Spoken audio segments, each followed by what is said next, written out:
తెలంగాణ పద్మశాలి రాష్ట్ర కమిటీ ఆధ్వర్యంలో ఈ నెల 26వ తేదీన హైదరాబాద్ ఎల్బీనగర్లో జరగనున్న తెలంగాణ పద్మశాలి ఉద్యోగుల 4వ రాష్ట్ర సదస్సును విజయవంతం చేయాలని వాల్ పోస్టర్ను నిర్మల్ జిల్లా కేంద్రంలోని విశ్వేశ్వరయ్య భవన్లో జిల్లా అధ్యక్షుడు బూర ఉమాశంకర్తో పాటు కమిటీ సభ్యుల ఆధ్వర్యంలో గోడపత్రికను ఆవిష్కరించారు.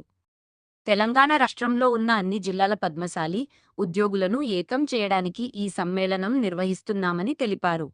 ఈ కార్యక్రమంలో నిర్మల్ జిల్లా అధ్యక్షుడు బూర ఉమాశంకర్, ప్రధాన కార్యదర్శి గంగుల క్రాంతి కుమార్, ఉపాధ్యక్షులు లక్కవత్తుల రవికుమార్, ప్రచార కార్యదర్శి తూరాటి ముతేష్, కార్యాలయ కార్యదర్శి మైసర్ల సతీష్, సభ్యులు కందుల నరసయ్య, సిరిపురం రాజేశ్వర్, తోట నరసయ్య, బ్రహ్మరంబి మోహన్, చింత సాయికిరణ్, ఐట్ల భూమయ్య, మిర్యాల శ్రీధర్ తదితరులు పాల్గొన్నారు. పద్మశాలి ఉద్యోగుల ఐక్యత వర్ధిల్లాలి. చలో హైదరాబాద్ పద్మశాలి ఉద్యోగుల సదస్సు విజయవంతం చేయవలసిందిగా నిర్మల్ ఉద్యోగ మిత్రులందరినీ కోరుతున్నారు.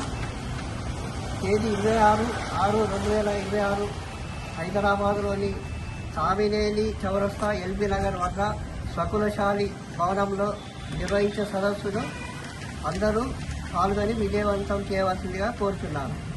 జై మాతా.